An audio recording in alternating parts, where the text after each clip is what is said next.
Teala'dan temenni ve niyazımız, nasıl ki bizim itikadımız, inandığımız Recep ayının ilk Cuma gecesi adı Regaib Kandili.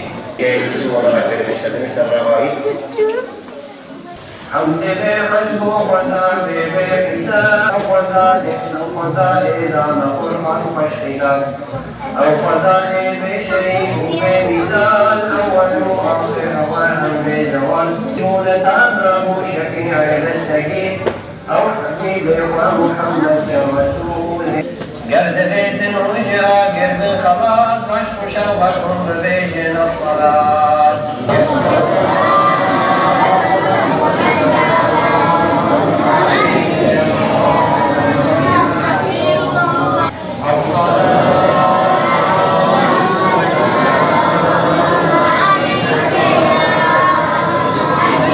وشبابها وعيبا شيطري انجبوا فتنجبونها فقر عالم انوري سيدي تشيبوا شوفوا ديا دام كان يشعروا دشتوا هرجيا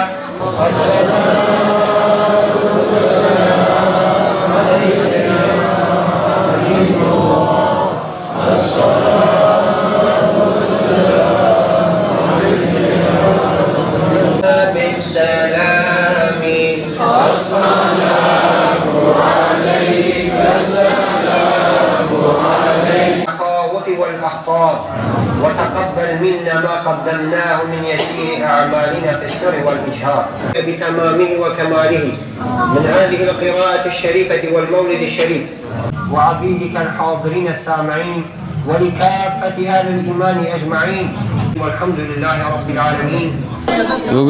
Bugün Regaib Kandilimiz üç ayların başıdır. Mevlid Kandilimizdir. Dua ettik kendimize, Kur'an okuduk, ibadet ettik.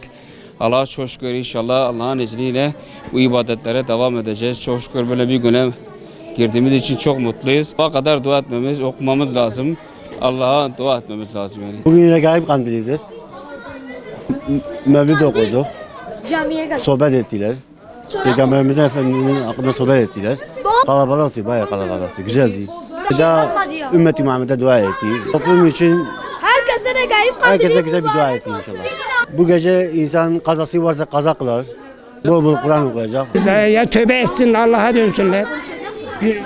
Allah-u Teala onları af mağfiret edecek, ibadet yapsınlar. Kaza namazları varsa kazalarını kılsınlar. Allah'a dönsün, Allah-u Teala onları affedecek. Bugün bu gece fırsattır. Gayiptir, 3 ayların başıdır ha. Bu çok değerli bir gündür ha. Arzası için geldik, bu dualar için, her şey için böyle geldik. İnsanlar hepsi geldiler.